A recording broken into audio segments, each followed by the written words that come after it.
cape.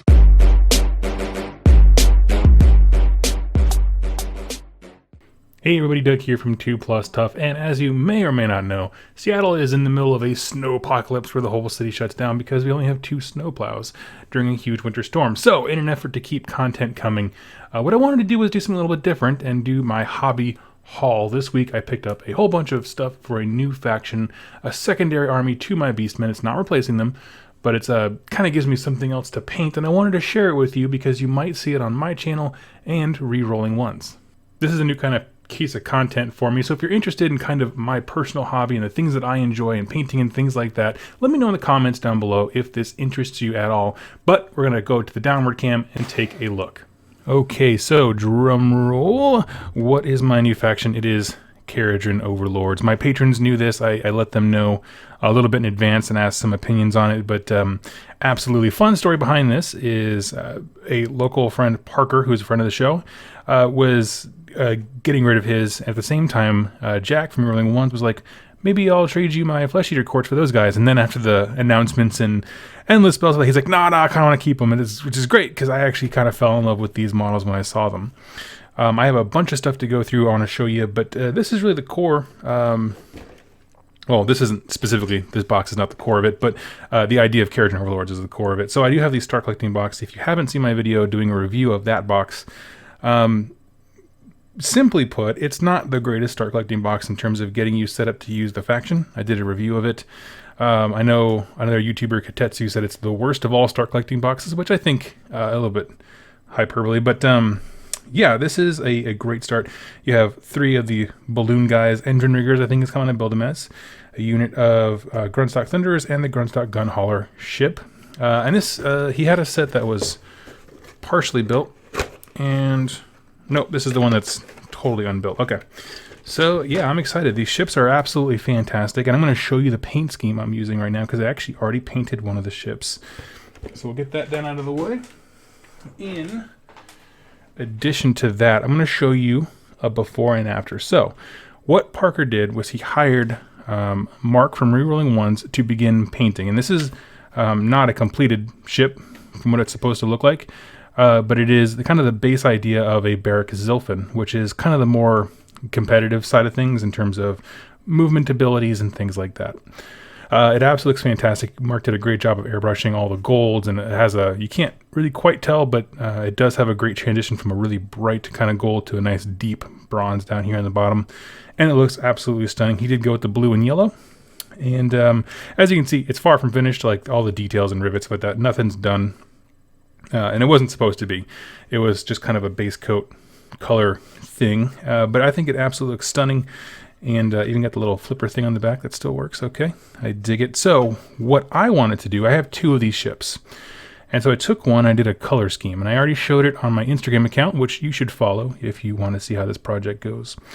And I was like, no, I don't want to do Barrack Zilfin. One, because I see them a lot and I want to do something different. But also, I fell in love when I was doing the lore week with Barrack Mornar, the kind of seedy underbelly guys.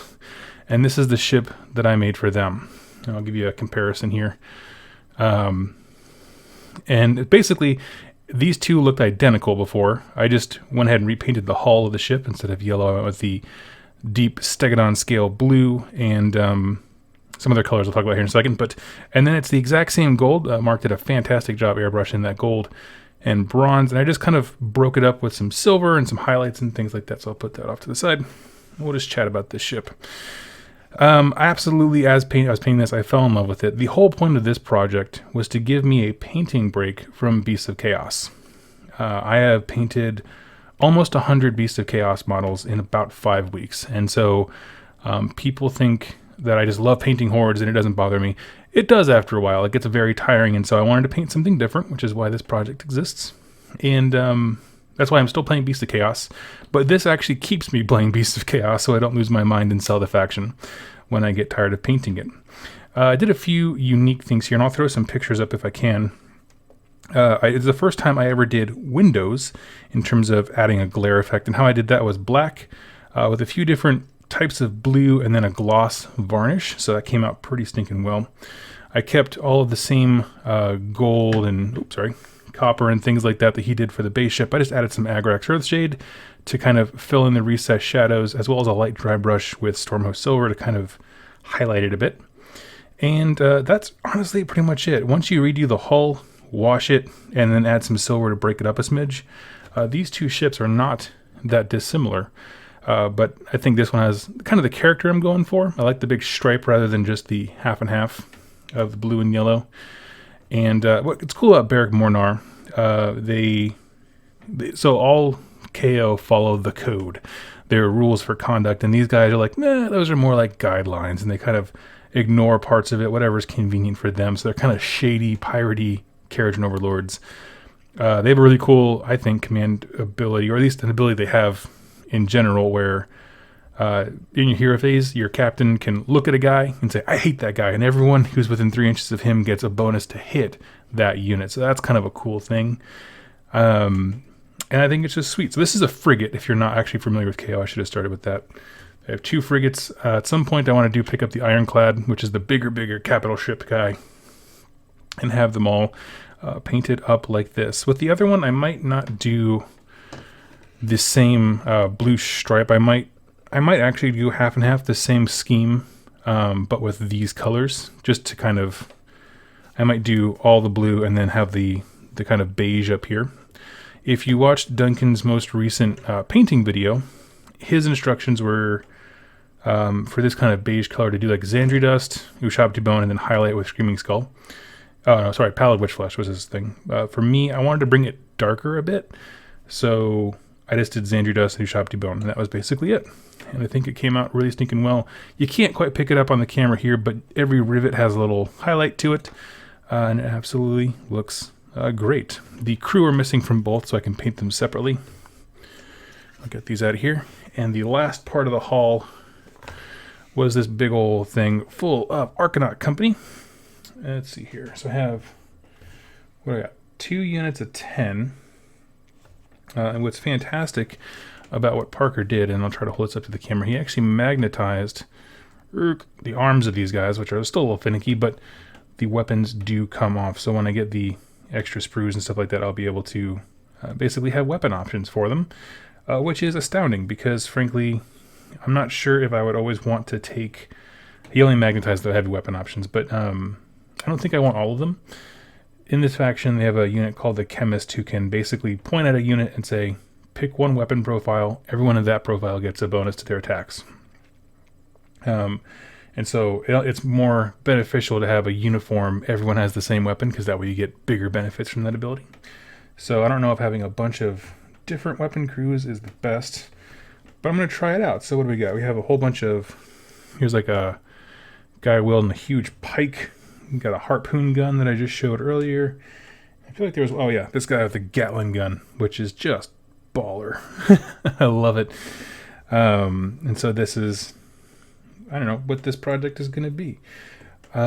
This is the first time I've really been up close and personal with a actual dwarf model. The only other dwarf model I have ever touched or anything like that or interacted with was the old Battle for Skull Pass, and those are actually significantly smaller than most dwarf things or dwarven things you buy. Like if you were to buy like a Dispossessed army, those are slightly bigger than the old ones, which is fantastic. They need it because it kind of gives you more room for detail.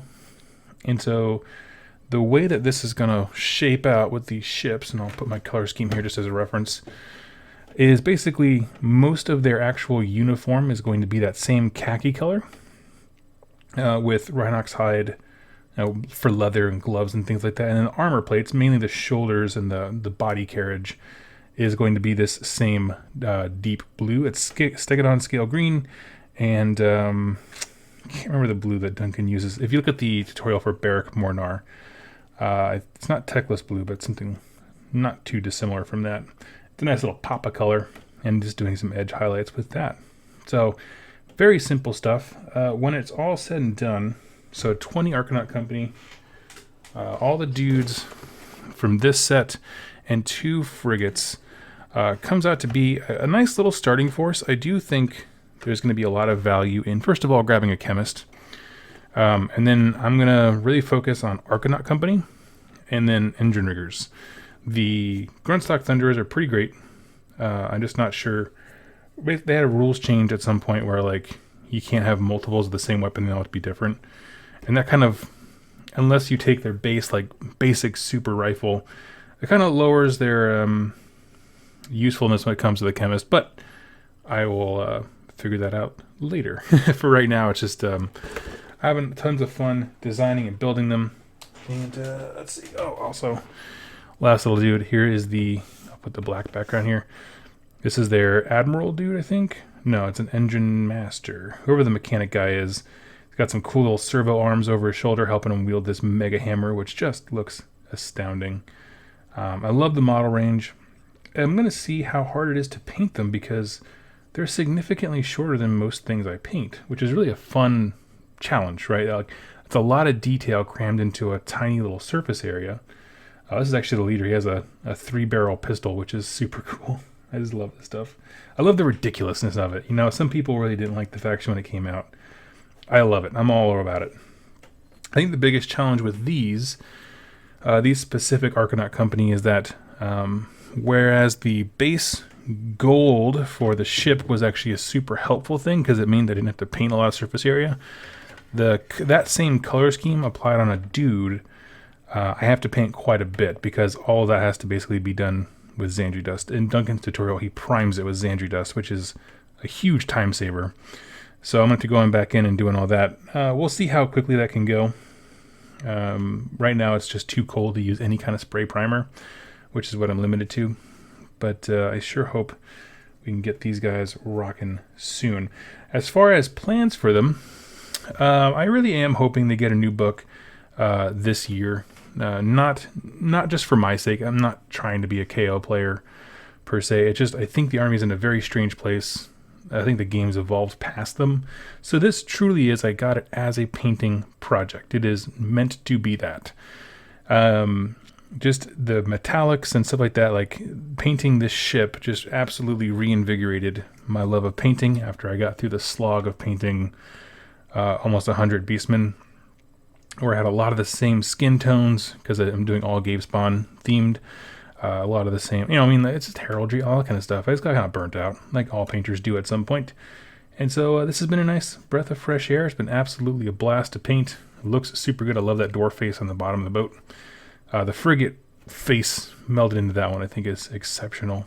So stuff that I wouldn't be ashamed to put on the table. And I hope you guys enjoy it. Now, here's the thing. If you are a KO player and you would like to give me suggestions as far as, specifically, I would need help with what's a good 1,000 point list and what does Beric Mornar do well, so I can kind of plan things from there.